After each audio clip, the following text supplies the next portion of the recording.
Como está, Giovanni?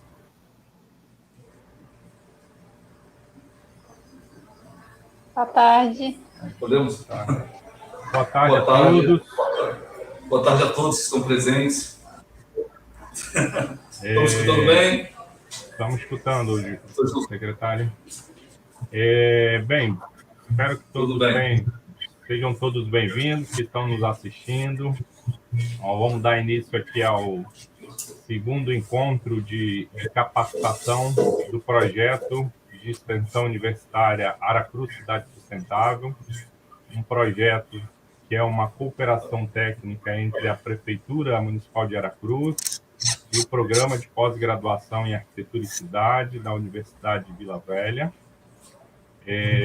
Esse é um projeto de extensão voltado para a regulamentação, né, de instrumentos do Estatuto da Cidade, previsto no atual Plano Diretor Municipal de Aracruz. E, por meio dessa parceria, a Universidade e a Prefeitura estão num processo, né, de discussão, de capacitação e de implementação aí desse instrumento outorga onerosa de alteração de uso. Iniciamos por meio dessa capacitação, hoje é o segundo encontro desse momento de capacitação, tivemos um encontro a semana passada de introdução aí para os conselheiros do plano diretor, técnicos da prefeitura e população interessada aí do município de Aracruz e também de outros municípios, uma introdução sobre esse instrumento, né, o Estatuto da Cidade, como isso foi previsto no plano diretor. E hoje, no segundo dia, temos, né, um convidado externo para trazer um pouco da experiência de outro município, né, um pouco distante do nosso, que também está trabalhando com esse instrumento, né, e também relatar um pouco dessa experiência. Antes, porém, a gente gostaria de passar a palavra aqui para o secretário municipal de Planejamento, nosso amigo aí, José, para dar as boas-vindas aí a todos que estão participando dessa live. Tá. Obrigado, Giovanildo. Uma boa tarde a todos. Em nome da Prefeitura Municipal de Aracruz, eu saúdo a todos, saúdo o nosso palestrante, Fábio, que está aí. Muito obrigado desde já, tá, pela sua disponibilidade.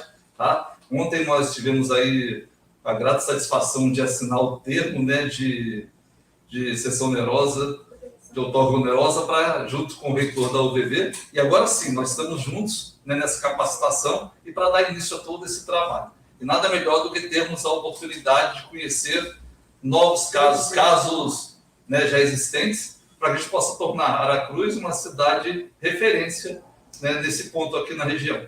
A gente agradece a todos por enquanto.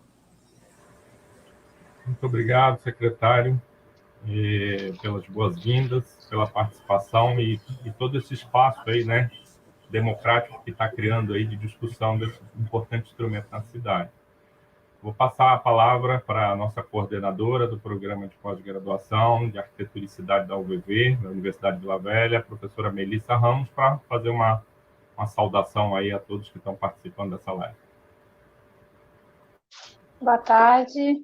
Em nome do Programa de Pós-Graduação em Arquitetura da Cidade, eu agradeço a presença de todos, sobretudo aí do Fábio Nogueira, para compartilhar experiências, né, com a gente nesse projeto.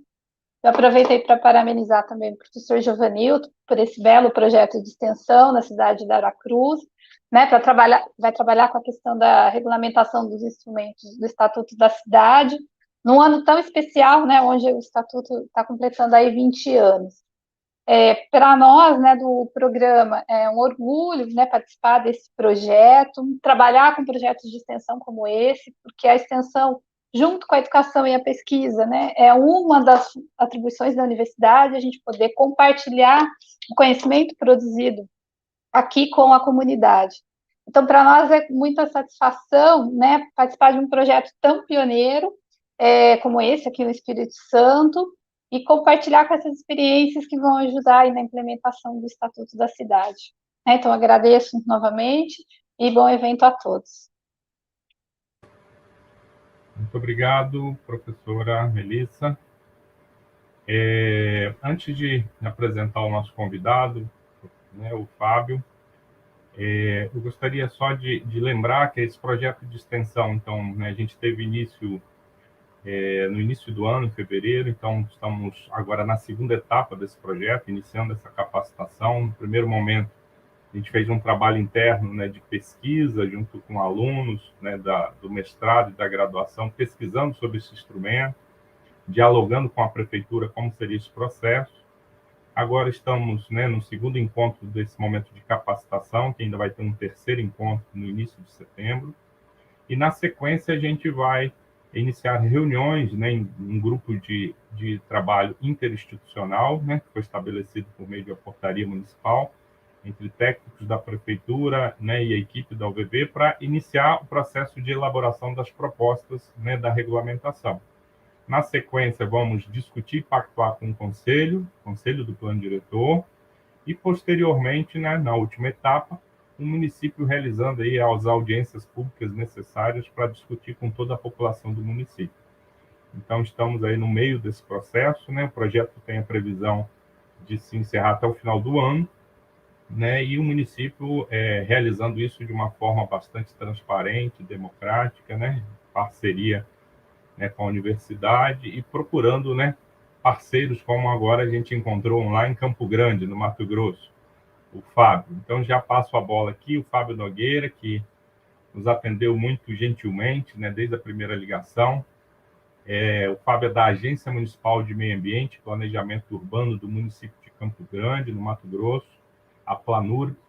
É formado em Ciências Econômicas, pós-graduado em nível de especialização em Sistemas de Informação pela Universidade para o Desenvolvimento do Pantanal. Também é pós-graduado em Georreferenciamento de Limites Rurais. É diretor de Geoprocessamento, Pesquisa e Informação e coordena o Sistema Municipal de Geoprocessamento, o SINGEL, e o Sistema Municipal de Indicadores de Georreferenciados para o Planejamento e a Gestão de Campo Grande, SISGRAM. É servidor público há 27 anos. É uma grata satisfação, gostaria já de agradecer aqui mais uma vez, Fábio, o seu apoio e disponibilidade, e gostaria de passar a palavra aí para ficar à vontade para fazer a sua explanação.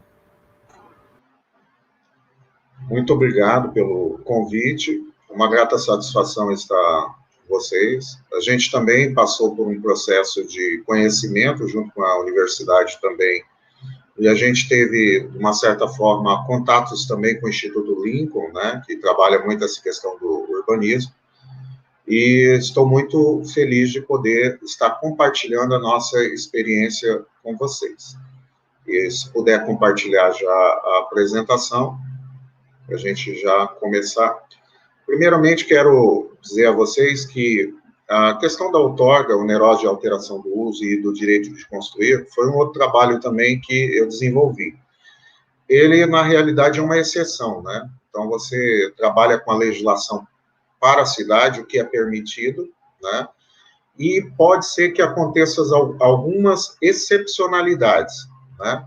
E essa excepcionalidade, a gente diz o seguinte, tudo pode desde que você corresponda a algo. Então, a outorga, ela pode ser onerosa ou ela pode ser gratuita. O poder público pode outorgar gratuitamente, nesse caso, em alguns casos, e nesse caso, ele vai outorgar onerosamente. Um exemplo de outorgar sem ônus nenhum, muitas vezes quando a gente cede coeficiente de aproveitamento para a cidade, né, na área urbana. Então, hoje existe um movimento na questão de trabalhar com coeficiente básico 1 e cobrar à medida que for aumentando a quantidade de coeficientes. Aqui em Campo Grande, nós temos aí misturado, né? A gente outorga gratuitamente uma quantidade e a gente cobra outra, onera outra. Muito bem. Gostaria que passasse já o slide. Gostaria de falar um pouco sobre Campo Grande, né? Para que a gente possa entender como que a gente chegou a essa solução, tá? Como vocês veem, Mato Grosso do Sul, Campo Grande fica no centro de Mato Grosso do Sul. Na área à direita, nós vamos ter aí no zoneamento ecológico econômico a parte de indústria, né?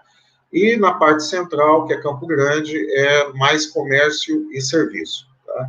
E Campo Grande, Mato Grosso do Sul, ele tinha 2,5 milhões de habitantes em 2010, e hoje se aproxima em torno de 3 milhões. Para vocês terem uma ideia, só a cidade de São Paulo tem quase 12 milhões de habitantes. Então, a nossa população ainda é pequena, a nossa densidade também é pequena.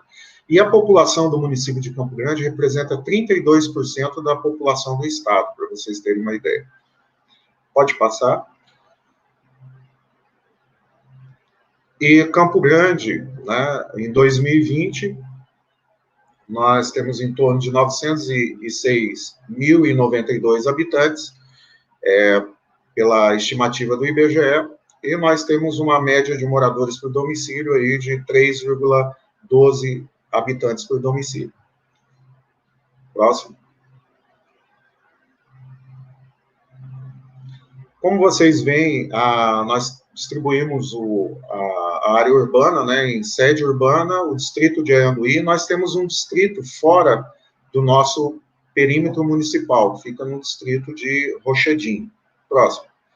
E a nossa população, ela, de 1970 para cá, como a maioria das cidades brasileiras, ela tem uma taxa média de crescimento de 1,72 habitantes. A nossa pirâmide mostra o envelhecimento da população. Então, hoje, a idade média é 31,69. Próximo. Nós trabalhamos na área urbana, né, do município, na parte sede, nós trabalhamos com regiões urbanas, né? Eu não sei como que é nas outras cidades, mas aqui a gente trabalha com regiões urbanas.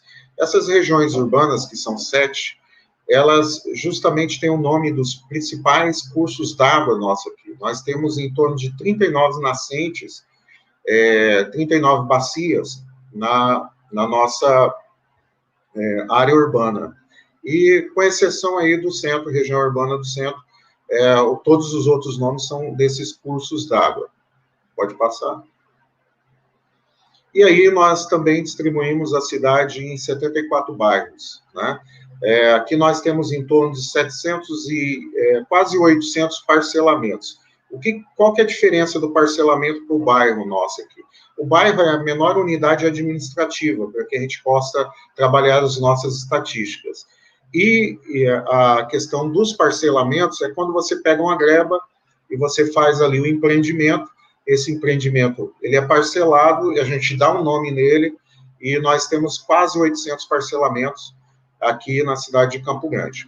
Pode passar, próximo. E aí nós temos uma densidade, a maior densidade demográfica nossa, que é baixa em relação ao padrão de outras cidades, é de 63,68 habitantes por hectare. E a nossa densidade líquida, né? Que essa densidade líquida, ela é medida, a população pela área residencial, né, a área dos lotes residenciais, e nós temos 126,32. Próximo. E nós temos uma quantidade de vazios urbanos de 37,57%, que é um dos grandes problemas de Campo Grande. Próximo. E a questão do valor da terra, como a maioria das cidades, nós temos aquela questão que tudo vai para o centro, o sistema radial. Estamos trabalhando essa questão de regionalizar outras centralidades, né? E, como vocês veem, na área central é onde nós temos o maior valor por metro quadrado de terra. Próximo. De infraestrutura, nós temos mais de 170 escolas, entre estaduais e municipais, mais de 100 centros de educação infantil, que agora são EMEIs, Escola Municipal de Educação Infantil, mais de 110 unidades de saúde, mais de 40 unidades de assistência social, 10 terminais de ônibus, mais de 50 feiras livres e 4 incubadoras e 4 polos empresariais. Próximo.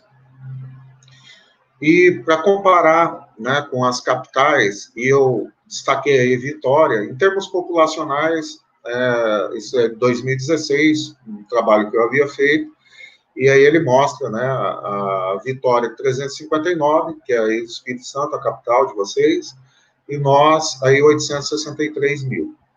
Próximo. Em termos de IDH também, para vocês terem como referência Vitória sempre está despontando na frente, né, junto com Florianópolis. Em segundo lugar, nós estamos em 12º, 10 posições abaixo de Vitória. E também o produto interno bruto é muito parecido. Próximo. Agora eu vou falar um pouco para vocês sobre a questão do que é a Planurb, né? Ela começou lá em 1987 como unidade de planejamento urbano. Em 1995 ela passa a ser o Instituto Municipal de Planejamento Urbano de Campo Grande.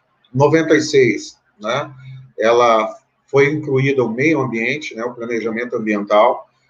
E no ano 2000 foi feita uma reformulação dessa estrutura e volta em 2004 a ser somente Instituto Municipal de Planejamento Urbano. E uma outra reestruturação em 2005, em 2009 e atualmente em 2017, nessa gestão, que está continuando o seu segundo mandato, passa a se chamar Agência Municipal e coloca novamente o meio ambiente, né, aí na parte de planejamento urbano. Próximo. Então, a agência ela tem a finalidade de formular e revisar a política urbana de Campo Grande, formular e revisar o plano diretor, apoiar tecnicamente as ações da administração municipal nas questões ligadas ao planejamento físico, territorial e de meio ambiente do município, por meio de uma gestão democrática e participativa. Essa é uma palavra muito forte para a Planurb. Próximo. Então, o nosso organograma, vocês vão perceber que, a partir da diretora-presidente, a gente vai verificar que existe, né, toda uma questão democrática, né, os conselhos regionais, a esquerda, né, o Conselho Municipal de Meio Ambiente, o Conselho da Cidade, né, e do outro lado, à direita, são os comitês, né, que têm participação também efetiva os conselheiros nela. Próximo. E aí nós temos as nossas diretorias, diretoria de planejamento urbano, de planejamento ambiental, e a diretoria que eu faço parte, que é essa de geoprocessamento, pesquisa e informações, diretoria de gestão democrática e administrativo financeiro. Próximo. Então, na linha do tempo, o plano diretor, ele já já discutido lá desde 1941, né? E nós tivemos 1965 também, 1968, em 1977, né, o plano Jaime Lerner, que foi implantado, em 1988 e 1995, e em 2006 foi que eu tive a participação, a Planurb é quem acabou elaborando, e em 2018 também fomos nós os técnicos que trabalhamos e elaboramos o plano diretor, é óbvio que tivemos consultoria e assessoria também. Próximo. Os principais problemas no diagnóstico para a revisão do plano diretor, que começou a ser discutido em 2016. Primeiro, na questão do ordenamento territorial. Nós tínhamos, em 2016, 37,57% de vazios urbanos. Em relação à habitação, nós tínhamos um déficit de 25.681 unidades habitacionais. Desenvolvimento econômico, 81% do PIB vem do comércio e serviço. Mobilidade, transporte e acessibilidade, 22% da população com algum tipo de deficiência. Desenvolvimento sustentável, crescentes pontos de alagamentos na cidade. Em relação ao patrimônio, a deteriorização e esvaziamento do centro histórico. E na gestão urbana, o fortalecimento da gestão democrática. Próximo. Então, mediante esse diagnóstico, a grande pergunta era onde adensar e onde preservar, né? Um dos problemas que vocês vão ver em relação a Campo Grande, que Campo Grande, ele tem uma densidade baixa, né, de 21,9 em 2010, muito abaixo da referência de 45 habitantes por hectare que ela começa a se tornar viável economicamente. Então, a gente teria que aumentar um pouco mais essa questão da densidade. Mas a gente precisava pensar também onde a gente deve prioritariamente adensar para fazer o macrozoneamento. A gente vai estar mostrando isso. E a cidade também de Campo Grande é uma cidade que se preocupa muito com essa questão ambiental, visto que a gente tem um Pantanal aqui também, e Campo Grande tem algumas especificidades muito interessantes em relação ao meio ambiente. Nós somos considerados também uma das cidades mais arborizadas do mundo, né? Então, a gente tenta também, de uma certa forma, trabalhar com isso. A questão dos alagamentos também, trabalhar a questão da permeabilidade e alguns outros assuntos do meio ambiente. Próximo. Para que a gente fizesse isso, então, a gente veio estudando algumas literaturas e nós estudamos uma arquiteta que tem o doutorado na área de geografia e ela tem um modelo de geodesigner, né, que ela trabalha com as cidades e a gente copiou esse método de análise de multicritérios dela, né? Então, a gente pensou um pouco na questão do adensamento populacional e dividimos, né, essa análise de acordo com o trabalho que ela havia feito na tese de doutorado dela. Ela é da Universidade Federal de Belo Horizonte, de Minas Gerais.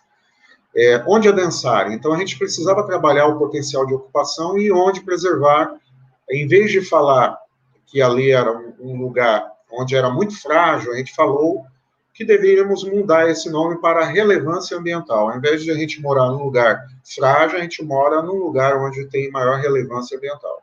Nossa.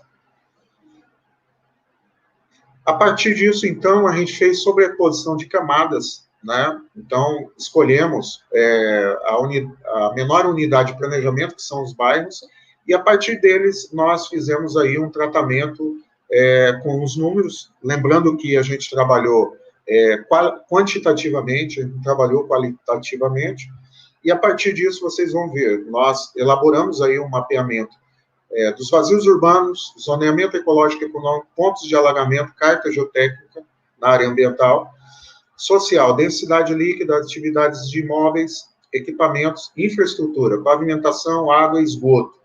E a partir disso, a gente montou ali, então, o mapa com potencial de ocupação e adensamento, onde a gente deveria adensar. Próximo.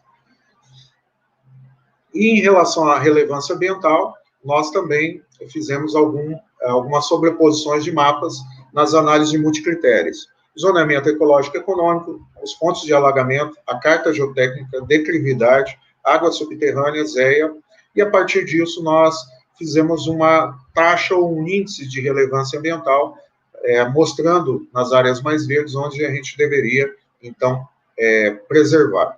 Próximo. Como as duas cartas a gente precisava ter um olhar, né, a gente começa a perceber que na parte mais escura do potencial de ocupação seria, na parte mais quente, a gente estaria ocupando, e na parte da relevância ambiental, na parte mais quente, a gente deveria, de uma certa forma, preservar na parte mais verde, né? E, ao contrário, ali a gente tinha a parte mais adensada no meio, na relevância ambiental. Unindo, né, esse mapa, próximo, a gente, então, à medida que vai mais verde, maior proteção. Mais cores mais quentes, maior adensamento. Próximo. A partir disso, então, a gente construiu as macrozonas, né? Eu vi que no plano diretor de vocês, a gente tinha vocês têm um macrozoneamento diferente um pouco do nosso.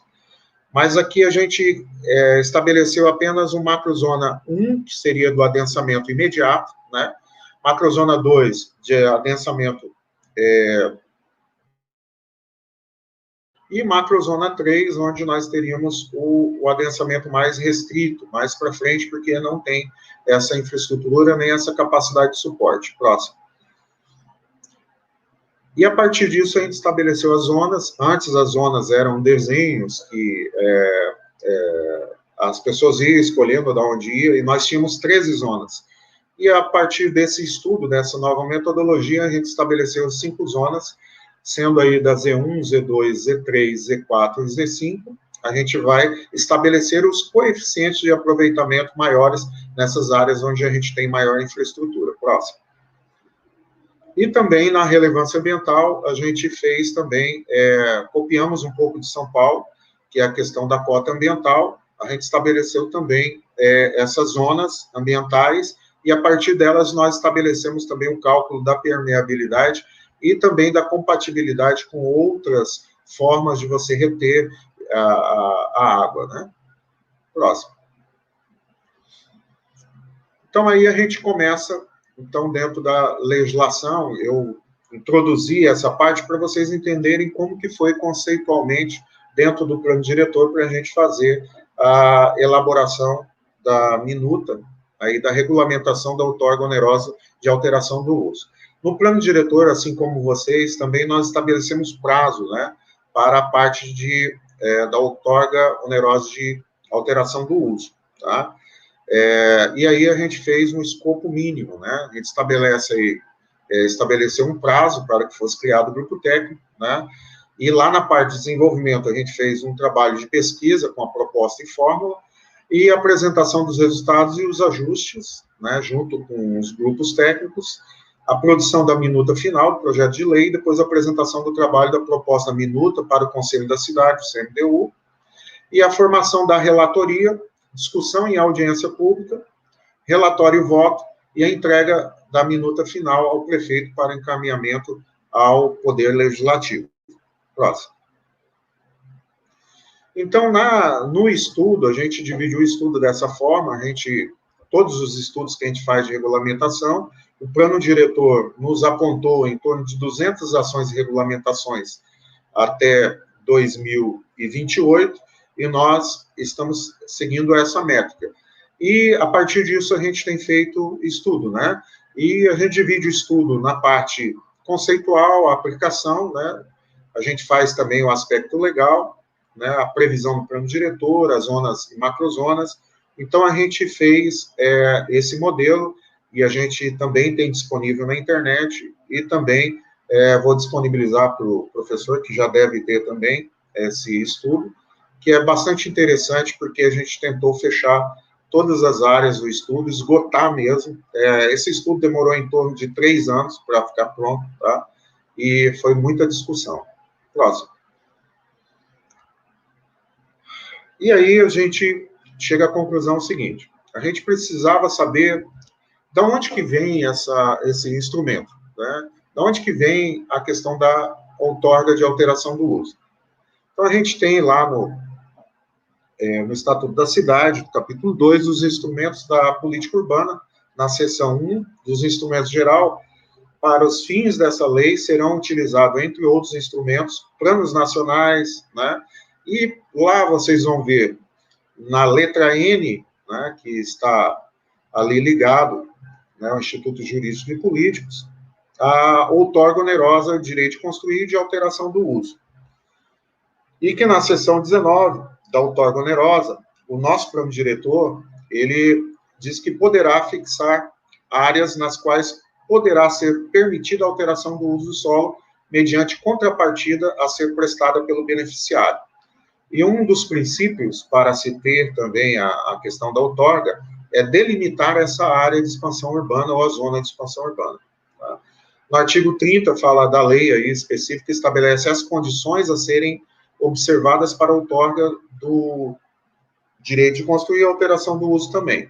A fórmula de cálculo e os casos passíveis de isenção do pagamento da outorga, a contrapartida do beneficiário e os recursos auferidos com a adoção da outorga, né, eles deveriam ser aplicados conforme aí o inciso 1 a 9 do artigo 26 da Lei do Plano Diretor. Próximo. Então, de acordo com a legislação, primeiro, a gente precisava ter, né, o critério para aplicação da UAUS, a gente ter a previsão no plano diretor. Né? Vamos para a próxima. Próximo.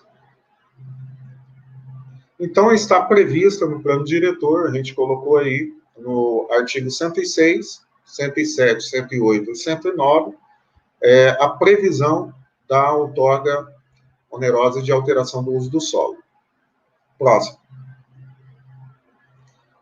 E também a segunda era a definição das áreas ou zonas de aplicação desta outorga, tá? Definidas no plano diretor. Então, a gente estabeleceu que deveria ser na zona de expansão urbana, né? Aí, no caso, a gente tem duas coisas que são importantes no nosso caso. Nós temos a outorga, que é a exceção no perímetro urbano, que tem uma característica diferente. Você tem categorias e subcategorias de uso, que é permitido dentro do zoneamento que possa acontecer atividades econômicas e o seu porte. Então, para essa outorga específica de alteração das categorias e subcategorias, nós estabelecemos uma fórmula. E para a questão de transformar, né, essa zona de expansão urbana de rural para urbano, outra fórmula. Então, a gente estabeleceu para cada uma dessas áreas, das macrozonas, o que seria aplicado cada uma dessas outorgas. Próximo. Então, as áreas que eram passíveis de outorga, vocês vão verificar aí que as zonas e macrozonas, com exceção da macrozona 3, que a gente tem menos infraestrutura, essa alteração do uso, ela não seria realizada.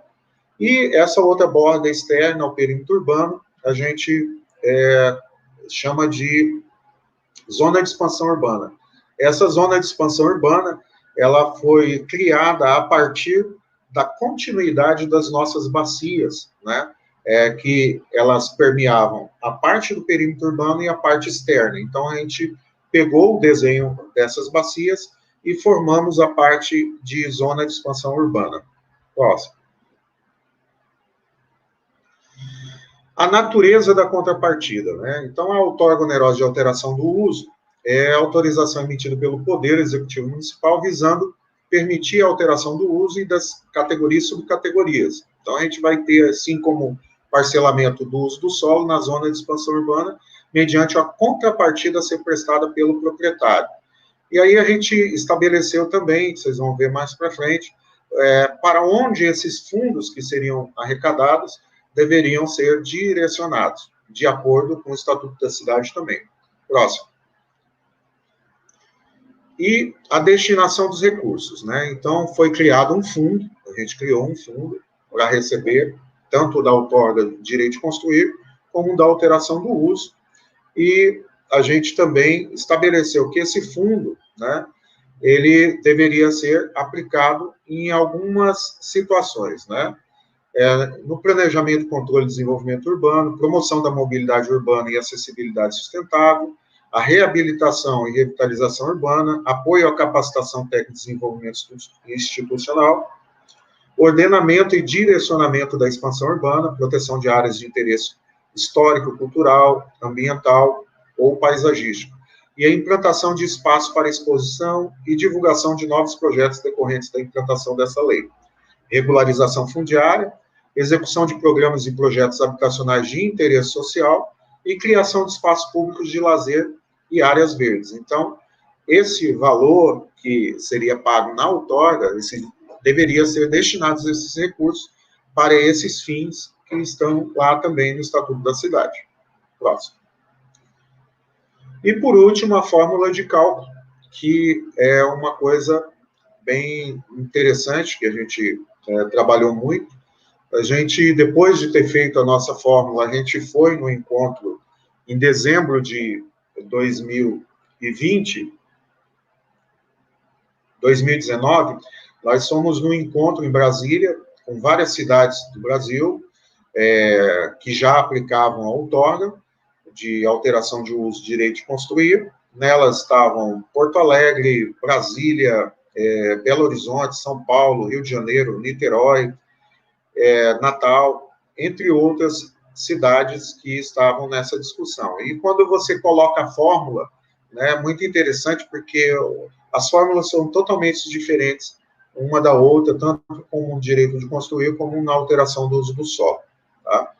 Então, o cálculo da outorga referente à alteração do uso do solo, quanto às categorias e subcategorias, depois eu vou mostrar para vocês, ele utiliza como parâmetro o valor venal do lote, né, ou gleba, constante na guia do IPTU. Porque a ideia também é que a pessoa, na hora de fazer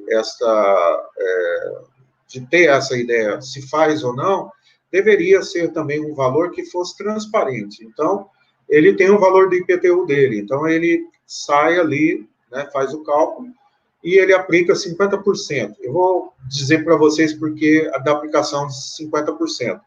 Em outra cidade, eles colocaram um percentual muito menor. Mas, na hora de fazer a parametrização da aplicação, eu fui fazendo no GEL e a gente foi vendo que havia um limite mínimo e um limite máximo para que pudesse, então, se tornar viável essa forma. Então, o cálculo da outorga referente à alteração do uso também rural para o uso urbano, nos parcelamentos na zona de expansão urbana, ele dará conforme essa fórmula aí que está aí embaixo. Então, uma que é no perímetro urbano, é 50% sobre o valor venal, né, do imóvel, e o outro ele trabalha aí na diferença do valor da terra urbana e o valor da terra rural. Próximo.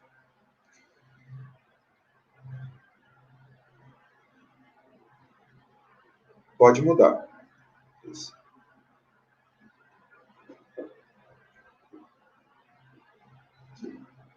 Então, como eu falei para vocês, sobre essa questão de 50%, pode ir na próxima, que foi dividido na área urbana e na área rural. Então, eu fiz um levantamento aí, fiz a aplicação em cada um dos imóveis e simulei se todo mundo decidisse fazer a alteração do uso do solo, né? A gente não vai ter muita dificuldade, porque quando a gente foi fazer o plano diretor, antes a lei do ordenamento de ocupação do uso do solo, ele ficava com toda a parte, né, dessa questão do zoneamento, dos índices e do que poderia em cada lugar, o uso e ocupação do solo. E nós trouxemos tudo isso para o plano diretor, né? E a partir disso, a gente começou a fazer simulações e a gente perguntou para a fiscalização, quantos por cento das atividades econômicas impacta na cidade? E eles disseram, olha, 90% não impacta, 10% impacta. Nós distribuímos esses 10% que impactava mais na questão dos polos, na zona especial de interesse econômico, e algumas centralidades e alguns eixos de adensamento que tem uma caixa muito maior, né, e que fica mais afastado também da população. E a partir disso eu fiz a aplicação e aí calculei que seria interessante, tanto na macrozona 1 ou 2, que ao aplicar colocasse um limite de 10 mil a 100 mil, né, reais nessa questão da outorga. Não poderia ser nem muito barato, que isso se tornasse uma regra, e nem muito caro, que não pudesse executar. Então, esses valores eles representam 87,86% do total de imóveis simulados, tá? Próximo. Aí, aqui é mais complexa, né? A zona de expansão urbana, né? O cálculo da contrapartida financeira referente à alteração do uso rural para o uso urbano nos parcelamentos na modalidade loteamento somente, tá? Localizados na ZEU, que é a zona de expansão urbana, e se dará conforme a fórmula a seguir. Próximo. Então, eu tenho o valor em reais da outorga, eu teria ali a área total do terreno em metros quadrados, o VTU é o valor, né, da terra urbana, que aí, nesse caso, vou fazer uma demonstração como foi feito, né, esse cálculo. Nós pegamos justamente a macrozona 3, que não tem infraestrutura, porque essa área rural, né, que agora está na zona de expansão urbana, ela não tem infraestrutura, então a gente precisava de um referencial que fosse mais adequado, visto que não dava para fazer também de uma forma que não fosse transparente. Então, quem quiser fazer essa outorga, ele vai pegar o valor do IPTU e poder fazer esse cálculo, né, ou o valor do ITR, e fica muito mais transparente. E o valor da terra rural é o valor do metro quadrado do terreno da unidade imobiliária com uso rural, de acordo com a pauta de valores imobiliários da SEMADUR, que é a nossa Secretaria de Controle Urbanístico, para efeito da cobrança do imposto territorial rural, disponibilizado no endereço tal. Então, tanto um como o outro, a gente estará disponibilizando para que eles possam fazer a consulta, e nós montamos também aí um simulador para que possa cada um fazer a simulação da sua área e saber qual que é o valor que vai pagar. Então, observação, VTU menos VTR é a diferença estabelecida entre o valor da terra urbana e o valor da terra rural para a cobrança do OALS. P100 é o percentual de área que encontra-se fora do perímetro urbano, porque a gente sabe que tem parcelamentos, né, que são feitos na área rural e que ele especificamente ele não é uma alteração de uso, é apenas lá uma divisão dos bens ou de um espólio, de qualquer coisa assim. Ele vai fazer um desdobro lá, ele não precisa fazer isso, ele está ali na zona de expansão urbana, ele não precisa fazer isso. E existem também áreas, grebas, que elas estão parte na área urbana e parte na área de expansão urbana, na área rural. Então, por isso, esse P100. E o FDCS, que é o fator distância por capacidade de suporte, é o fator que combina a distância da capacidade de suporte a partir do marco central da melhor infraestrutura disponível, aquele estudo que eu mostrei para vocês lá, de sobreposição, para a gente saber o potencial ou a capacidade de suporte, onde tem o melhor e onde é o pior. E estabelecemos também aí uma transição, né, na cobrança, um desconto aí, pelo menos 75%, quem entrar no primeiro ano, de 50% no segundo ano, 25% no terceiro, e um pagamento integral no quarto ano, porque a gente pensa que precisa passar por uma fase de transição, e isso sempre tem sido discutido aqui nas legislações, a gente, que for estabelecer alguma fórmula, alguma cobrança, a gente ter essa preocupação de estabelecer um prazo até que tudo isso venha a ser compreendido pela própria sociedade. Próximo. Então, esse valor da terra urbana, ele pode ser feito de duas formas, né? A gente tem um cadastro imobiliário nosso aqui, e aí eu fiz a média das médias, né?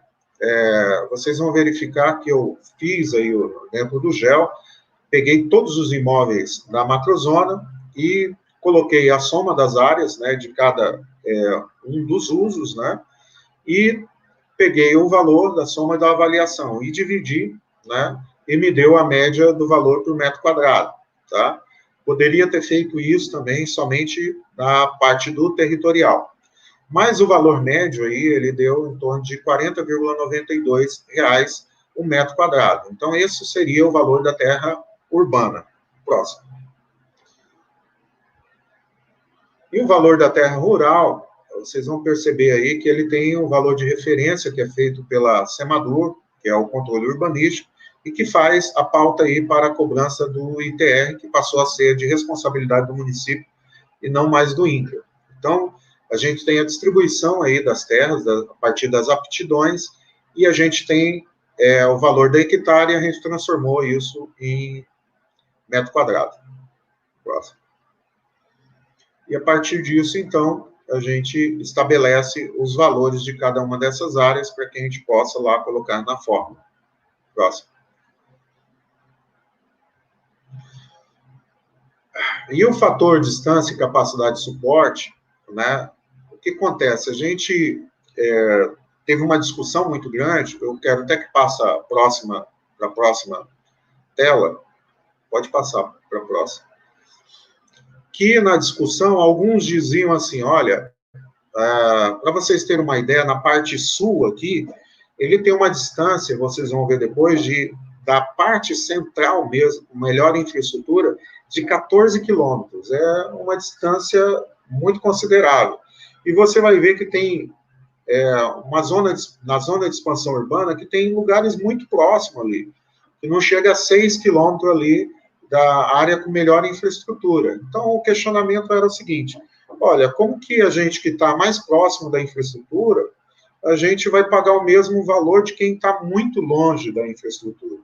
E, nesse sentido, nós fizemos um estudo, e aí eu parti do princípio do que a gente estabelece junto com os outros organismos aqui que fazem empréstimo, e também com alguns monitoramentos que eram raio de 2 quilômetros. Então, eu escolhi uma centralidade, né, de infraestrutura, não é o Marco Zero de Campo Grande, é o marco da centralidade, que fica numa das nossas avenidas, ruas principais, né, na Rua Dom Aquino, ao lado de um clube muito famoso, o Clube Sírio-Libanês. Tá?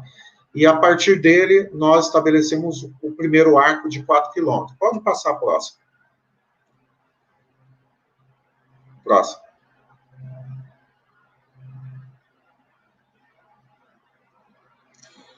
Então, a partir dele, nós estabelecemos um arco de 4 quilômetros, e a partir desse arco de 4 quilômetros, nós começamos a estabelecer arcos de 2, e o primeiro 0,25, ele está ali a partir do zero ali, a mais ou menos, a gente distribuiu até os 10 quilômetros lá. Então, o quilômetro, a taxa, ela está muito relacionada com a distância. Então, eu tenho ali, então eu pagaria 25% nesse arco, primeiro arco, naquela área de zona de expansão urbana ali, 50% naquele outro arco, e 25% no outro, e integral naquele outro arco que fica a uma distância de em torno de 14 quilômetros do arco principal. E aí nós estabelecemos, então, esses fatores aí, de distância e capacidade de suporte. Próximo. Então, a partir disso, nós estabelecemos aí que esses valores de 1.000 metros quadrados custaria aí R$ 38.670. Aí, uma hectare custaria R$ 386.700. Então, à medida que você vai avançando, se fosse 100 mil, seria 3 milhões de reais que ele pagaria de outorga. Isso, levando em consideração também que a gente não teria, que teria também a obrigação, como existe hoje no perímetro urbano, deles também colocarem toda a infraestrutura, pavimentação e todas as outras infraestruturas que são necessárias colocar. Então, a outorga é só a captação do valor, que a gente chama de mais-valia, né? O empreendedor não teria feito nada para que ali valorizasse a área rural dele. O poder público, né, junto com a sociedade, é que estabeleceu que ali era uma zona de expansão urbana e que ali era passível de outorga, de alteração do uso. Então, essa mais-valia, a valorização, ao se transformar ali numa área urbana, então, ele teria, então, essa outorga a pagar. Então, a gente vai verificar ali o valor da terra urbana, 40,92, menos o valor da terra rural, 2,25, vezes 1, que ficava a área toda na área zona de expansão urbana, e o FDS ali, ele estaria justamente na zona de expansão urbana, onde é cobrado integralmente. Então, o valor ali seria da área vezes o valor da diferença, e daria todos esses valores aí. Próximo.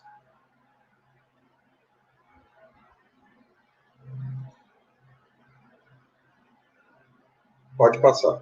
Isso. Então, como vocês veem aí, então eu tenho uma greba de 10.000 metros quadrados, né, aquele cálculo todo que eu fiz. Eu marquei a posição onde estaria, né, esse arco aí, já é um outro cálculo isso daí, e onde que está no mapa ali, também à esquerda, o valor da terra rural, e a partir disso a gente estabeleceu a fórmula e saiu o valor da outorga. Próximo.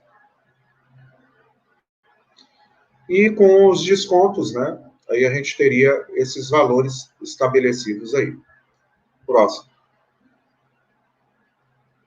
Aí já numa área que tem um outro valor, né, de terra, rural, mas pode passar essa também. Da mesma forma, tá? Aí a gente tem o valor do arco também, né, e também o valor ali da quantidade de área que você tem na zona de expansão urbana. Próximo. E aqui a gente tem com os descontos, né, que a gente estabeleceu lá. Pode passar a próxima. É outra área com outro tipo de aptidão. Próximo. E também com esses valores que não tem muita diferença, tá? Nesses valores. Justamente porque a diferença dos valores da terra rural é muito pequeno. Próximo.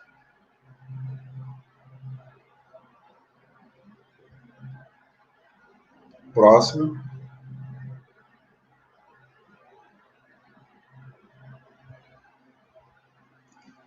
E aí eu fiz uma simulação de algumas áreas reais, né, com os valores, com os descontos, tá? Então, eu tenho uma greba de 450 mil metros quadrados, possivelmente deve produzir aí em torno, daria mais de 1.000 lotes aí, né? A área de aptidão, ela é 2,25, que seria a área rural, né? O valor médio da terra urbana foi dado 40,92, o arco de influência 0,35, então o valor sairia em torno de 6 milhões de reais. E o primeiro ano ele estaria pagado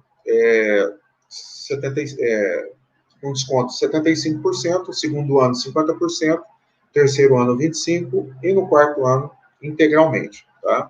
Então esses são os valores aí que nos deram dessas outorgas. Próximo.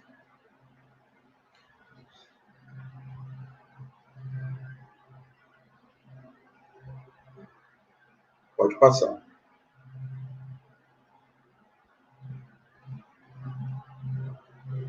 Tá. Então, pessoal, a gente está agora... a Câmara retornou para nós, para a gente poder conversar novamente, né, com os empreendedores, conversar e poder, então, a gente fechar tudo isso, né? Eu acho que foi uma experiência muito grande, no sentido de que a gente estabeleceu de forma científica, né, um formato que os outros lugares não têm, porque a minha grande preocupação, e a preocupação também dos conselheiros do Conselho da Cidade, e das audiências públicas que nós participamos, é que a gente tivesse um valor que não fosse muito elevado, que fosse impraticável, e também um valor que não fosse muito baixo. Por quê? O cuidado que se deve ter em relação a isso é porque você tem muitas grebas que estão disponíveis, principalmente porque Campo Grande tem bastante vazios urbanos, que vocês viram. A gente não pode tornar também muito mais acessível na zona de expansão urbana do que no perímetro urbano, tá? Porque senão a gente estaria incentivando o espraiamento da cidade novamente. Como no plano diretor a gente estabeleceu coeficientes de aproveitamento calculados, aumentamos para a maioria das zonas e das regiões urbanas da cidade o coeficiente de aproveitamento, verificando que é extremamente importante a questão do adensamento populacional para a questão do custo da cidade, então a gente tem tido esse cuidado. Então a métrica é justamente não deixar, né, muito acessível para que não seja prejudicial e não siga os princípios do plano diretor para aquelas áreas de adensamento prioritário, e também que a gente não venha inviabilizar essa exceção. Porque hoje, aqui em Campo Grande, nós temos vários empreendimentos, como Alphaville e outros que são de alto padrão, que eles, de uma certa forma, quando se instalam em determinado lugar, como aqui aconteceu em Campo Grande, eles também geram bastante emprego, né? Eles dinamizam um pouco aquela região, embora fique um custo para a prefeitura aí, futuro, né? Em relação a transporte, em relação à infraestrutura, E esses são os cuidados que a gente tem tido aqui, e eu espero esclarecer mais à medida que vocês forem perguntando. Muito obrigado. Muito obrigado, Fábio, assim, pela brilhante explanação.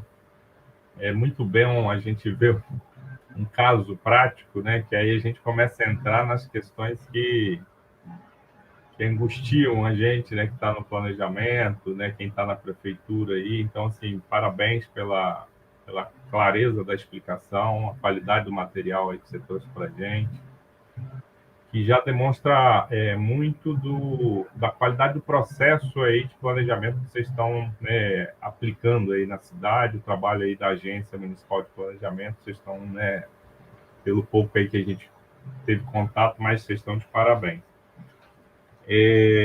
Né, considerando que é uma capacitação, né, eu acho que a gente não precisa ter tantas formalidades, né, nós estamos numa live aqui ao vivo, mas deixar aí o pessoal da prefeitura, né, à vontade, né, tem um grupo aí assistindo lá na secretaria, para fazer perguntas, tirar dúvidas, secretário, Jurandir. Eu estou com uma lista aqui de perguntas, Fábio, porque a gente que, né, fica, né, já aqui pensando, bem provavelmente não vai dar tempo assim, de tirar todas no prazo que a gente estabeleceu aqui para o tempo da live, né? Aí eu vou passar, assim, não sei se o secretário e o Jurandir querem já fazer alguma fala, alguma pergunta.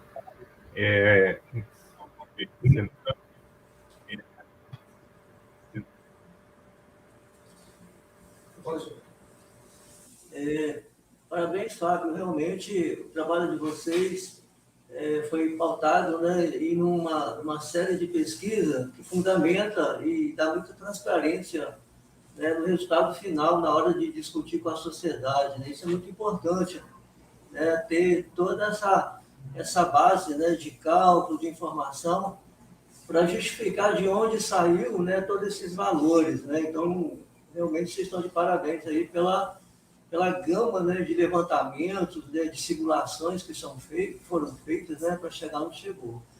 Eu queria perguntar, Fábio, assim, a partir do momento, o indivíduo, primeiro, vocês assim, têm aplicado constantemente esse instrumento aí em Mato Grosso, né, e como isso se dá? A princípio, a pessoa que está querendo, né, mudar um uso, né, ele tem que fazer algum estudo preliminar, entendeu? Para poder a prefeitura fazer uma análise se realmente é aquilo que o município gostaria de ter, né? Uma vez que, né, você apresentou que você tem muitos vazios urbanos, mas também aqui no nosso município nós temos muitos também, né? Porque a cidade acaba crescendo muito espalhada, né? E vai deixando, né, assim, às vezes, áreas até com infraestrutura, onde poderia ser implantado alguns empreendimentos, e a gente, às vezes, vai liberando coisas lá nas franjas, né, mais distantes da cidade, e, como você sabe melhor do que a gente, esse custo no futuro tem que ser pago pela administração. Então, tipo assim, eu gostaria que você falasse um pouquinho como que, né, o empreendedor que quer, né, que deseja fazer isso, qual é o primeiro passo, né, que ele tem que dar, qual a iniciativa junto do poder público para, né, dar início a esse processo todo, né, que é bastante complexo, né, mas que no final, com essas fórmulas todas ali, fica mais fácil de fazer as adequações dentro daqueles arcos, né? Obrigado, Jurandir. Fábio, para otimizar nosso tempo aqui, eu vou também já emendar aqui com o Jurandir algumas questões, e também se a Melissa quiser colocar alguma questão. Eu fiz algumas anotações aqui do ponto de vista que antecedem até, eu acho, na sua apresentação ficou muito clara, a questão da aplicação da outorga, que é o histórico, né, do planejamento urbano da cidade de Campo Grande. Assim, né, me chamou muita atenção, né, o Brasil é muito grande, a gente estuda muitas vezes Rio, São Paulo, as grandes, né, mais conhecidas capitais, e me chamou muita atenção, no caso, esse fato, vocês já têm plano de 1941, né? Então, nós estamos falando aí já de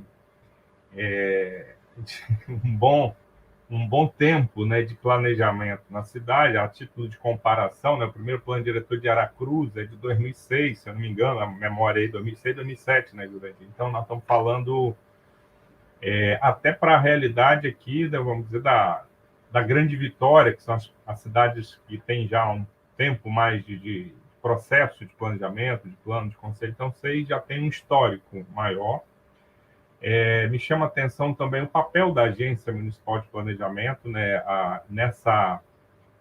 nesse histórico de conhecer a cidade, de sistematizar dados da cidade, de ter um sistema, né, bastante já avançado de informações, né, que lhe capacita a fazer um trabalho desse nível, né, de qualidade que você apresenta. Então, essa questão, né? E aí, duas questões, né? No caso de Aracruz, dado esse histórico recente, a gente está focando muito a discussão num aspecto que é essa transformação do rural para o urbano, e também, né, dado também essa, vamos dizer, dessa ainda incipiência, vamos dizer, do município, né, na base de informações, né, na quantidade de estudos sobre a cidade, lançando mão desse plano, né, o plano diretor lança mão desse plano de expansão, né, de acordo com o que colocou lá no artigo 42 do Estatuto da Cidade, a possibilidade de um estudo para verificar, né, a necessidade do aumento do perímetro urbano, né?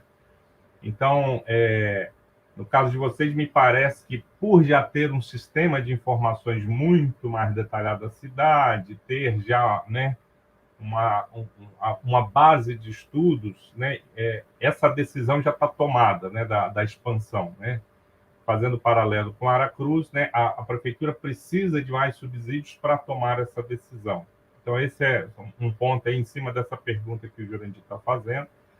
Mas, e junto com isso, assim, bem provavelmente, vocês expandiram muito a cidade sem ninguém discutir nada de outorga onerosa. Então, valia tudo, né? Podia ir expandindo. Me parece que eu acho que é como a cidade cresceu muito. E aí, quando você inicia um debate desse, né, sempre gera muita, né, discussão e, obviamente, resistências, acredito eu.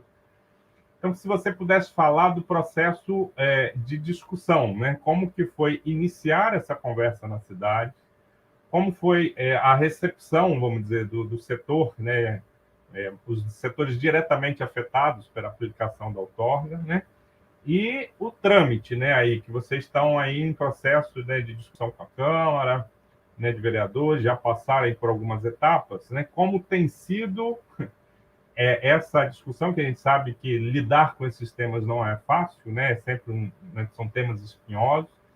Então, se você pudesse falar, né, dessas duas questões, o subsídio desse histórico, né, o Jurandir está falando dessa questão do plano de expansão e o processo participativo.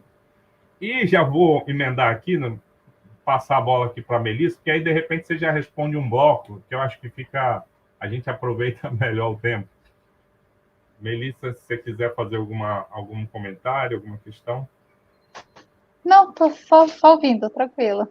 Então, tá bom. Então, vou passar aí, Fábio, para essas primeiras duas questões. Depois, se a gente tiver mais tempo, aí a gente vai inserindo outras questões. Bom, eu gostaria primeiro de falar sobre o processo de discussão, né? Então, o processo de discussão do plano diretor foi uma coisa bem delicada, porque aqui nos estudos a partir do vazio urbano, como eu sou economista, eu gosto muito dessa área de demografia. Quando eu entrei na prefeitura, foi uma das primeiras áreas que eu fui trabalhar, e o outro economista, ele tinha sido desenhista da prefeitura e ele era muito bom em geoprocessamento, né? Então, a gente casou aquilo que é tabular com a gestão territorial. A questão é que você não tem, de uma certa forma, que pensar que o que vai ser feito para a cidade é estritamente técnico. Para vocês terem uma ideia, na simulação que eu fiz, na projeção a partir, né, do coeficiente de aproveitamento, porque a maior discussão nossa aqui foi coeficiente de aproveitamento, se seria 1 básico ou não, ou se ele seria diversificado. E a outra coisa era a permeabilidade. Então, do ponto de vista de aumento do perímetro urbano, o que eu fiz? Eu fiz uma simulação dizendo o seguinte: se a gente estabelecer um coeficiente de aproveitamento, né, maior em determinadas localidades, isso eu fiz um estudo de arrecadação de IPTU, de ISS, o nosso centro estava esvaziando. Para vocês terem uma ideia, nós perdemos em torno de 11 mil pessoas em 10 anos, né? Isso, eu fiz um cálculo aproximado, se considerar a infraestrutura urbana, ou o que a gente chama na economia de custo de oportunidade, a gente perdeu em 10 anos em infraestrutura, que deveria ser construída em outro lugar, uma arrecadação anual de IPTU que é na faixa de 300 a 400 milhões de reais aqui em Campo Grande. Nosso orçamento está em torno de 6 bilhões, mais ou menos. A arrecadação beira 10% da arrecadação do município, na arrecadação de IPTU. Então, eu comecei a verificar essas coisas todas e fiz uma projeção. Disse o seguinte: se continuar essa densidade baixa, nós estamos abaixo de 45, que é inviável. Então, a gente tem que aumentar. E qual seria essa densidade ideal? Eu cheguei num valor de 56 habitantes por hectare e fiz a projeção ocupando os vazios urbanos existentes. A projeção, se eu tivesse 21 ou 30 habitantes por hectare, daria 1.308.000, fecharia o perímetro urbano. Mas se aumentasse essa densidade, ele chegaria em torno de 2 milhões de habitantes, e fiz a projeção que, quando isso aconteceria, demoraria 80 anos a mais para acontecer se eu estimulasse essa densidade.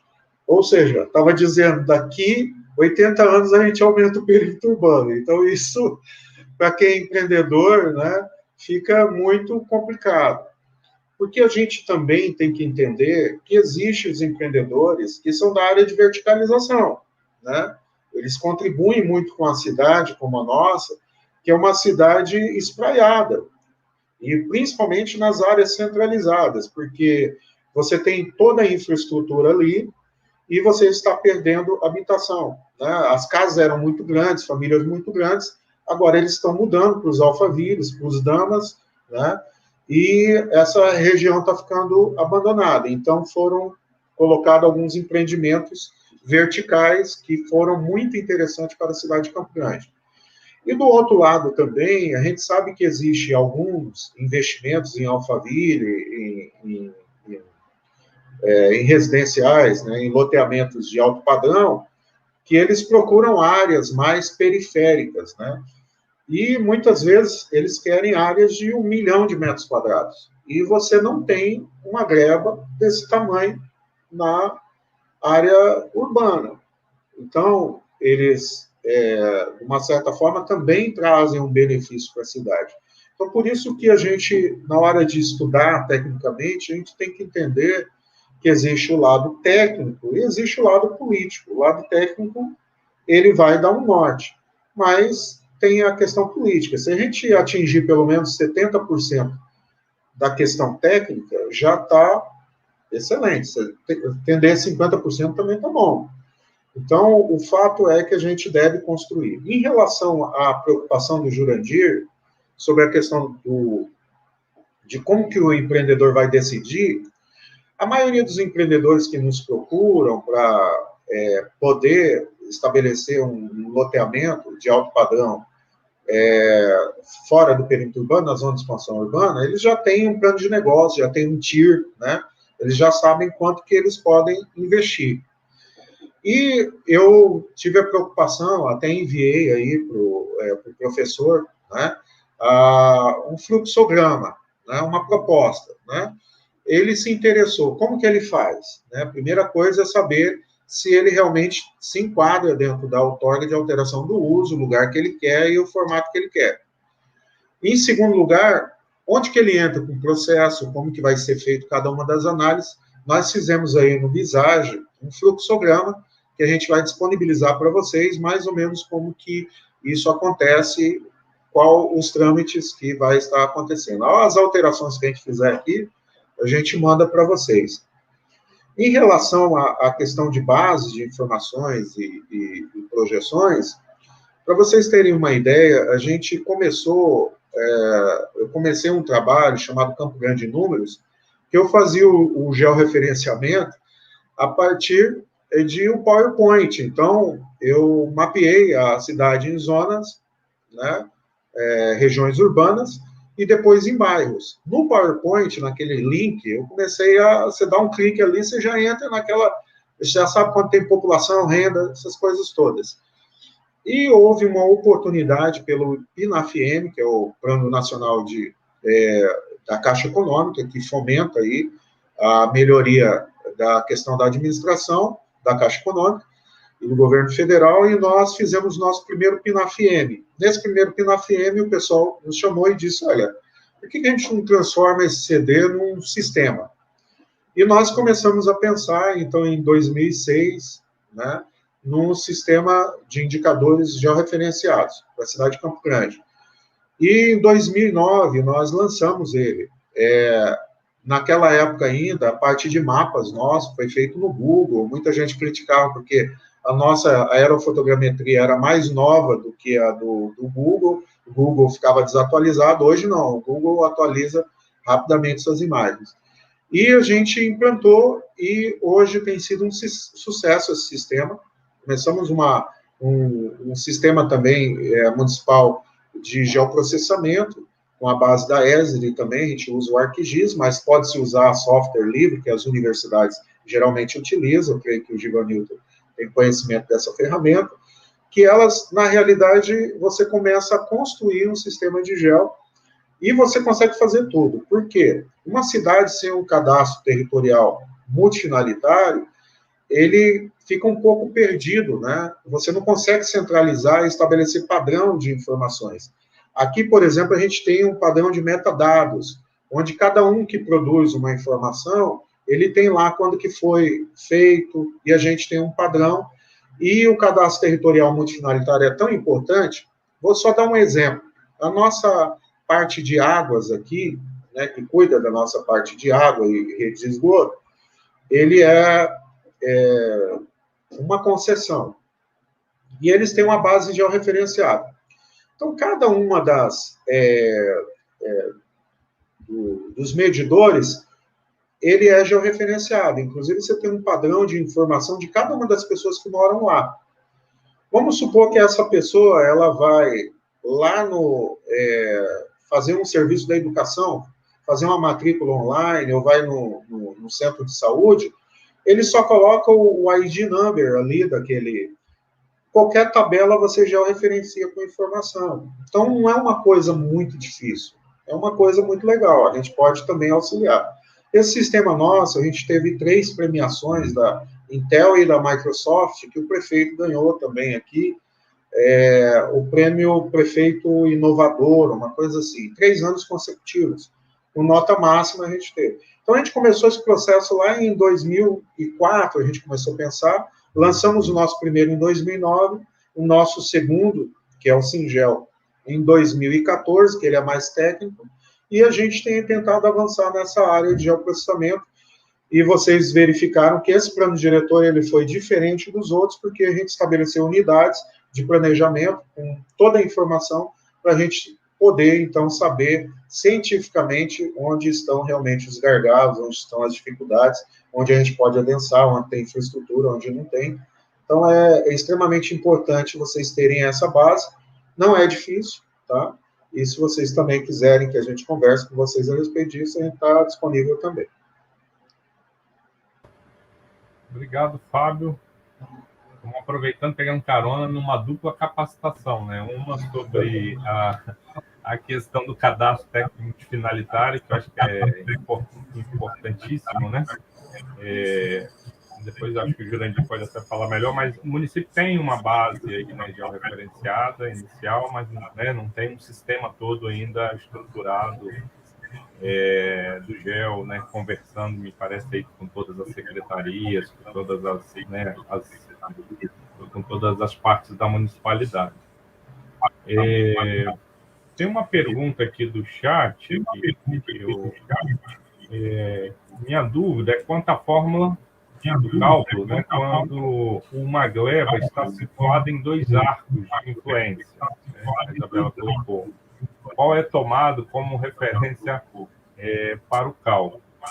E aí, já aproveitando o Fábio, se você puder também já emendar aí, sobre as isenções, né? Você falou sobre as isenções, né? Para esses casos de expansão urbana, se existem já isenções previstas, e como que vocês discutiram essas isenções, né? Se é interesse social, alguma questão nesse sentido. Sobre a relação entre o valor, o cálculo em cima do valor venal, né, e o valor, né, vamos dizer, de mercado.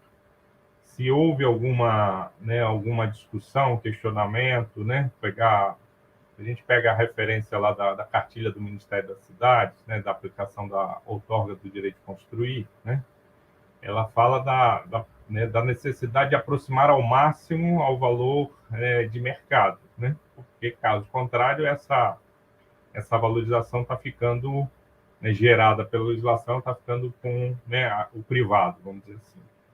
Mas, ao mesmo tempo, a gente sabe que o valor de mercado, se já assusta o valor venal, né, imagina falando em valor de mercado, né? Mas, então, se houve essa discussão em cima de valor venal e valor de mercado, durante o processo aí de discussão de vocês, como vocês, né, conduziram isso, né? Né, porque tem essa questão, né, da definição do valor da terra, que é sempre muito, né, conflituosa, principalmente numa área que ainda você nem urbanizou, né, a expectativa da urbanização.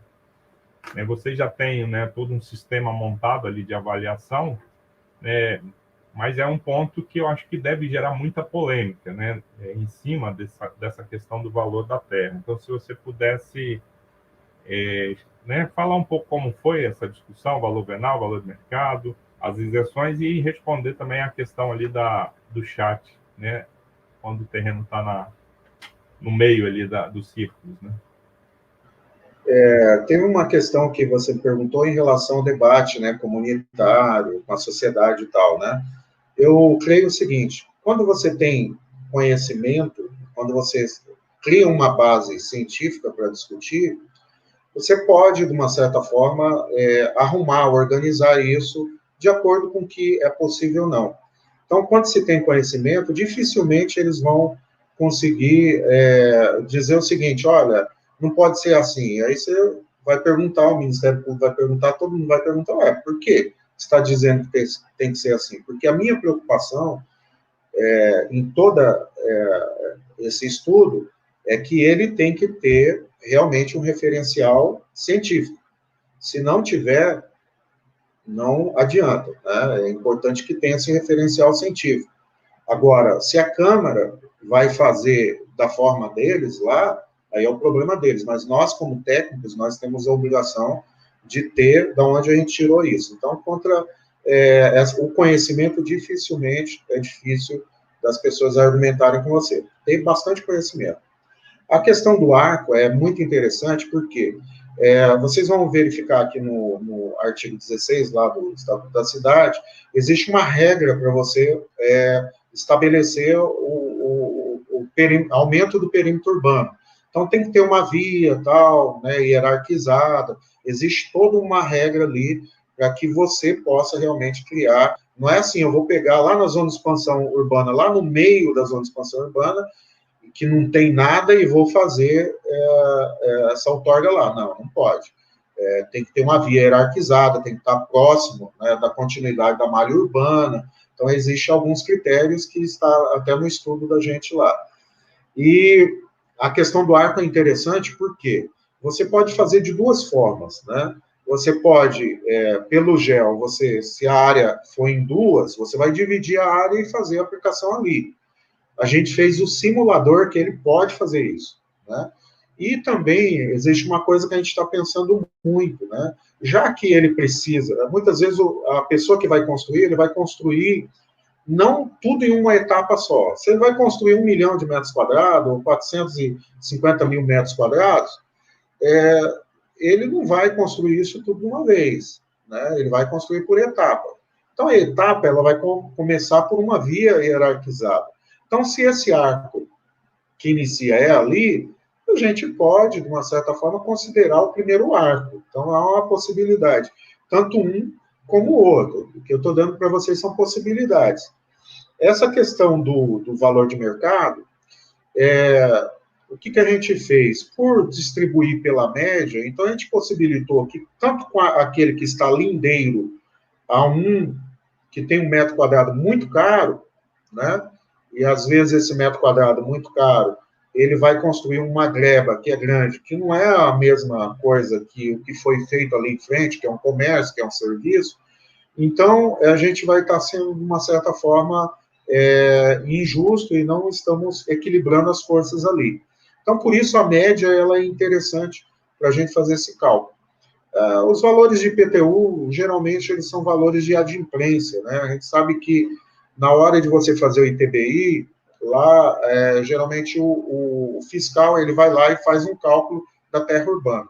Então, como os dois, o IPTU e o ITR é feita pela mesma secretaria, são os mesmos técnicos que fazem essa medição, e como ela é muito mais transparente, porque a pessoa, para fazer o negócio dele, ele precisa que seja transparente, então se usa esses valores do IPTU e ali da pauta do ITR. Como eu disse para vocês, ele é uma exceção à outorga, mas também, se você colocar um valor muito além daquilo que vamos supor que você pega uma área na zona de expansão urbana que não é tão valorizada ali, e você pega uma área muito valorizada próxima, né, você pode estar cobrando uma coisa que seja muito alta e não seja viável. De repente, lá na frente, é interessante que aquele loteamento ocorra ali e você não conseguirá realizar porque o TIR lá daquela empresa não vai dar certo. Nós aqui colocamos apenas alguns tipos de loteamento para ser feito na área de expansão urbana. Nós não permitimos habitação de interesse social, tá? Justamente porque o pensamento do nosso plano diretor é que as habitações de interesses sociais, elas estão sendo reservadas áreas onde tem infraestrutura para que sejam feitas lá. Por quê? Se você pegar alguns estudos, você vai verificar que para uma área onde você tem em torno de 30 habitantes por hectare, o custo da infraestrutura urbana, ela vai beirar em torno de $23 mil. Vamos supor que cada unidade habitacional, ela custaria aí mais de R$100 mil de infraestrutura urbana. Então, quando você coloca essa habitação de interesse social numa área onde não tem, né, infraestrutura, o gasto com infraestrutura, que a densidade é muito maior, que vai beirar aí em torno de R$40 mil a unidade habitacional, a infraestrutura, $40 mil, aliás, a infraestrutura, então fica muito mais caro você fazer nessas localidades do que você fazer nas áreas mais centralizadas. Então, os empreendedores sabem disso. Então, as áreas reservadas para habitação e interesse social está na nossa macrozona 1, 2 e 3, que são as áreas onde tem infraestrutura. O custo deles também vai ser menor e do poder público vai ser menor também, levando em consideração o custo de oportunidade. Então, são alguns loteamentos que são permitidos serem feitos nas zonas de expansão urbana. Residencial, nenhum, tá? É só loteamento de alguns padrões que ele realmente não venha excluir a população para a borda, né? Mas lugares onde o próprio empreendedor construa a infraestrutura, as pessoas têm maiores condições de mobilidade, embora também esse custo um pouco vai ser dividido com os empregados que vão trabalhar lá. Então, essas coisas todas que a gente considerou dentro dessas questões que vocês nos perguntaram. Muito obrigado, Fábio. Muito bom ouvir isso também, aí, que vocês estão nesse caminho, que é uma discussão grande aqui, né? Essa questão da localização da habitação social, né?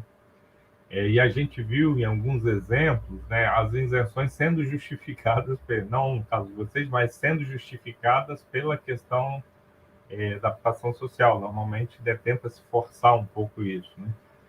E o plano diretor de Aracruz, né, tem essa expectativa, pelo menos, de tentar forçar que a habitação social ocupe esses vazios urbanos em áreas que já têm infraestrutura, né?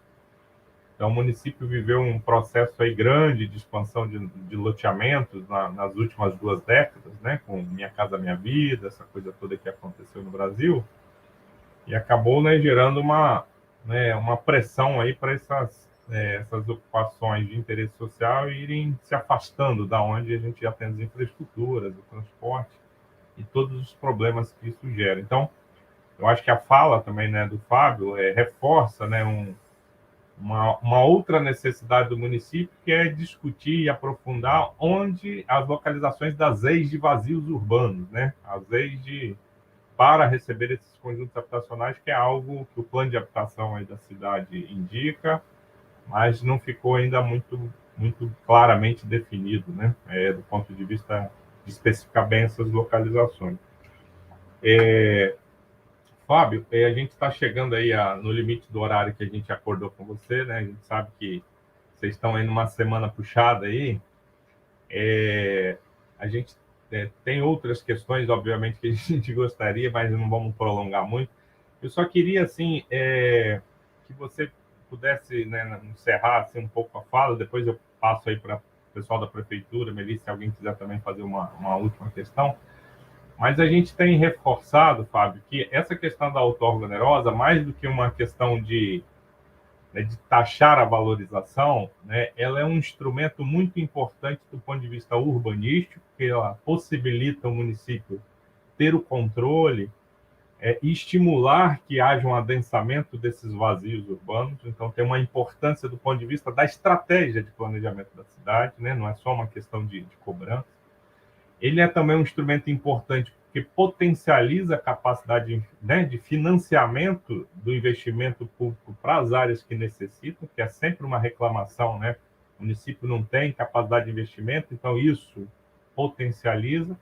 E também social, né? Porque ao fazer essa inversão, né, essa redistribuição da valorização, a gente está contribuindo para equilibrar um pouco mais o jogo, né, na cidade. E percebi também que na situação de vocês tem um caráter ambiental muito forte, né, dada a característica que você falou do município, das bacias, dos recursos hídricos, né, que também é uma característica de Aracruz, né, nessa qualidade ambiental, né, muito forte, e também passou recentemente aí por problemas de abastecimento de água muito sérios, né, em função dos problemas com os recursos hídricos. Então, também que você explicasse assim, como tem sido o entendimento da cidade, né, do ponto de vista de que esse instrumento não é um instrumento, né, apenas dessa questão da valorização imobiliária, e sim um instrumento que está muito integrado, né, a uma estratégia de planejamento da cidade, né, porque isso é fundamental, né, porque senão o debate cai só num ponto da fórmula de cálculo e se perde um pouco a dimensão da importância do planejamento, né, e como esses instrumentos devem se integrar. Então, se você pudesse falar um pouco disso também, né, dessa importância, né, desse instrumento nesse sentido, e se, né, o secretário, Jurandir, os técnicos que estão aí quiserem fazer alguma questão final também, deixar aberto aí para o Fábio poder fazer os encerramentos aí da fala dele. Melissa, alguma questão? Não, eu só queria agradecer o Fábio aí pela excelente fala, foi muito rica, né? Acho que contribui tanto para o nosso aprendizado, acho que quanto para os técnicos de Aracruz. E é sempre muito bom, né, ter projetos assim, experiências de referência e uma pessoa que eu tenho certeza que já está sendo muito solícita e vai participar desse processo ainda muito conosco. Só queria mesmo agradecer, foi ótima toda, né, a sua experiência que você compartilhou, foi muito rico para o nosso aprendizado. E estamos sempre abertos aí a receber você e de verdade agradecer pela sua participação. É sempre bom poder contribuir. A gente tem sido procurado por várias cidades, né? Inclusive o próprio região metropolitana de Curitiba, que parece que é do estado que controla, eles também têm nos procurado para algumas referências e alguns trabalhos, e a gente fica muito feliz de poder compartilhar com vocês. Aqui tem um trabalho muito forte do BID, tá? E a gente está trabalhando muito com essa questão do centro, né? De trazer vida novamente ao centro, e tem dado muito certo a questão da habitação de interesse social nas regiões mais centralizadas. E o BID tem financiado isso, tá? De repente é uma coisa importante para vocês também. O que me leva a ficar feliz é porque... Só um segundinho. Eu vou pedir o microfone aí do computador da prefeitura. Eu acho que ele está dando uma interferência. Tá. Se puder aí. Obrigado. Então, o que me leva mais... interromper, Fábio. Não, tranquilo. O que me leva mais a comentar com vocês é o seguinte: a outorga, ela é uma exceção, tá? Ela não é a regra. Mas tem que lembrar que, mesmo que ela seja exceção, ela pode ser útil, porque pode ser que você precise dela e que ela vai ajudar muito. Porque quando a gente planeja a cidade, a gente não acerta 100%, né? Se a gente acertar 70%, né, de repente a outorga corrige 30%, né? Então, esse eu acho que é o grande legado que o Estatuto da Cidade deixou para nós, esses instrumentos urbanísticos. E na discussão com o pessoal em Brasília, eu descobri que muitos desses instrumentos urbanísticos foram feitos por Porto Alegre, por Brasília, né, por eles lá. E eles estavam buscando informação comigo também, né? Falou, manda o seu trabalho. Então, isso é uma rede, né? Hoje, com a questão da tecnologia da informação, com a informação, a gente está podendo ter essa troca. E eu fico muito feliz de estar com vocês e estou sempre disponível. O economista hoje, né? Ele tem feito a diferença dentro também da parte de planejamento urbano, porque falta muito dessa questão da mensuração, a gente precisa medir muito também as coisas, né? Então, os arquitetos urbanistas, que são meus colegas de trabalho, também os engenheiros ambientais, engenheiro civil, biólogo, geógrafo, isso tem sido uma integração muito boa. Eu tenho me sentido muito feliz por estar tanto tempo, né, trabalhando nessa área de planejamento urbano, e eu tenho o prazer de poder ajudar a cidade nessa área que traz muitos benefícios para a cidade. Muito obrigado, Fábio, pela brilhante palestra, dúvidas que tirou. Até esse seminário de Brasília aí que vocês tiveram, essas experiências, ele gerou alguma publicação, Fábio? Ou isso ficou disponível? Foi o Instituto Lincoln, né, que você falou, que reuniu essas experiências? Isso, eles sempre fazem uma parceria, como eles são muito ligados ao BID também, então todo o projeto do BID tem uma relação muito forte com o Instituto Lincoln. O Instituto Lincoln é um economista que é o gerente, eu acho que da América Latina, é uma pessoa assim que sempre está à disposição de todo mundo. Temos uma arquiteta lá conhecidíssima, que é a Camila Malaironca, né, que é uma das que deve assumir, né, aqui, e eles sempre estão fazendo trabalhos e se quiser contato deles também para poder conversar e saber. Essa reunião que a gente teve foi justamente para a gente poder nivelar o conhecimento, né, e pudéssemos falar sobre a experiência das outorgas que a gente estava tendo nos nossos municípios. Então, foi um encontro, não gerou nenhum material, nenhuma publicação, mas foi em nível de conhecimento mesmo, tá? Mas depois, se quiserem, a gente manda o contato para que vocês também possam ter outras literaturas, outras informações. Bem, muito obrigado mais uma vez, Fábio, agradecer aí todo. Com certeza a gente vai incomodá-lo mais um pouquinho aí ao longo desse processo, para tirar dúvidas aí, né, à medida que a gente for avançando, se você puder nos ajudar, vai ser sempre muito bem-vindo. Vou passar a palavra aí para o secretário, agradecer a todos que nos assistiram, os técnicos aí, e dizer que esse material, né, quem não pôde assistir, né, os conselheiros que porventura aí não puderam assistir, vai estar gravado, né, no canal do YouTube do Grupo de Pesquisa CIPURB. Nós vamos passar esse material também para o Fábio, para a Prefeitura, disponibilizar no site da Prefeitura. Então, todo mundo ter acesso, né? Quanto mais pessoas tiverem informação, melhor para o debate, melhor para a gente ir avançando aí nessa discussão. E aí eu passo a palavra para o secretário e agradeço a todos aí. Muito obrigado. Queria agradecer a Fábio Nogueira pela brilhante explicação. Nós que estamos agora assumindo um mandato aí junto à municipalidade, encontramos vários gargalos, principalmente a área tecnológica nossa que deixa muito a desejar. Então, nós estamos passando paralelo a isso por um projeto de modernização da nossa plataforma, dos nossos sistemas, porque nós temos uma dificuldade muito grande de buscar alguns indicadores que às vezes são necessários para alguns planejamentos, Então, nós estamos tentando criar uma modernização para a gente ter acesso, claro, a essas informações e possibilite a gente trabalhar melhor e colaborar melhor para o desenvolvimento desse projeto. Porque, como eu falei, a outorga onerosa ela torna-se muito importante, mas também ela tem que vir acompanhada por uma leva de informações que trazem para a gente uma realidade clássica do nosso município. E isso a gente ainda tem uma certa dificuldade.